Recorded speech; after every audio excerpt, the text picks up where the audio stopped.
Hey everyone, I'm Paul Puckett here in Charleston, South Carolina, standing by the painting I just finished for the Jackson Hole One Fly event. It's held every September. I think it's been 25, 30 years. I should know that. And it's a wonderful event that I'm so happy and honored to be a part of.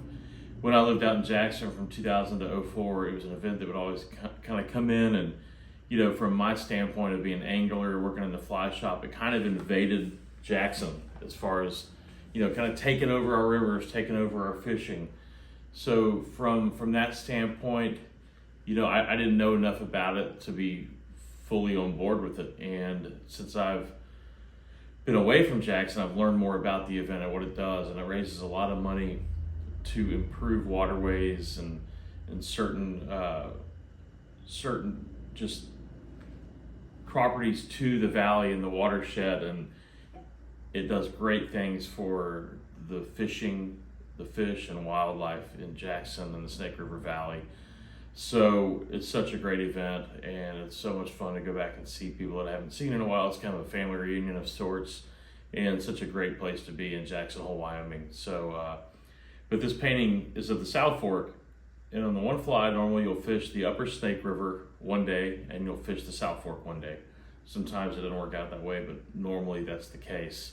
So you kind of see two different pieces of water, same river, disjointed by one reservoir, but it's the same river, essentially two totally different looks as far as the width of the water, the type of structure you're fishing, whatnot. And the South Fork tends to have a little bit bigger fish. They're going to have a broader spectrum of rainbows, browns, and cutthroat, where the Snake River up in the valley typically only has Snake River cutthroat. Every now and then you'll find a little Easter egg brown trout.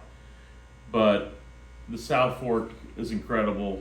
It's got all kinds of riffles and just chance of catching a bigger fish. And this piece is called He's Right Where He's Supposed to Be. There's so many drifts you have with a dry fly or even a streamer sometimes where you cast it, you make a great cast, and that fish is right where he's supposed to be. And you can feel it.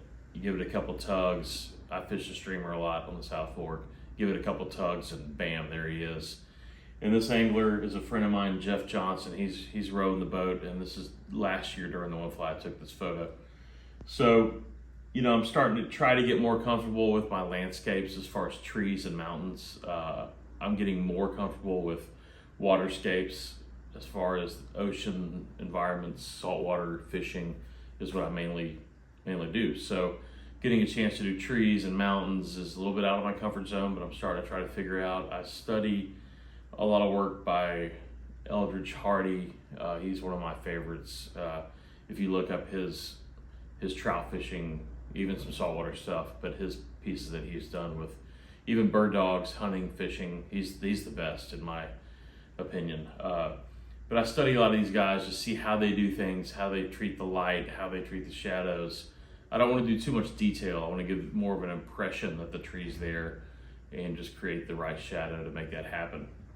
And then the water glare, essentially when you see water, it's basically reflecting whatever the sky is. And then right when you start getting to this range, you can start looking down in it. But rivers catch all kinds of glare because there's so much moving water, so many different angles that the water's taking, that there's a lot of sky being reflected on this water. And obviously you can see the runs through here. The drift boat, two anglers, and then you got a big brown trout jumping here. So this painting is going to be auctioned off at the One Fly next week in Jackson, Wyoming. I'm very excited about it. It's 18 by 24 oil paint. I'm also working on a painting that will be auctioned off with this one that will be going to the American Museum of Fly Fishing in Vermont, which I'm very honored to be part of that. I'll have a painting in the Fly Fishing Museum forever. So very huge, and I can't thank the crew at the board of the Jackson Hole One Fly, John Holland, Sue Bashford, and the rest of you folks are awesome for putting this on, making this happen, and thanks again for letting me be a part of it. And I'll be back to you with more paintings coming in the future. So thank you.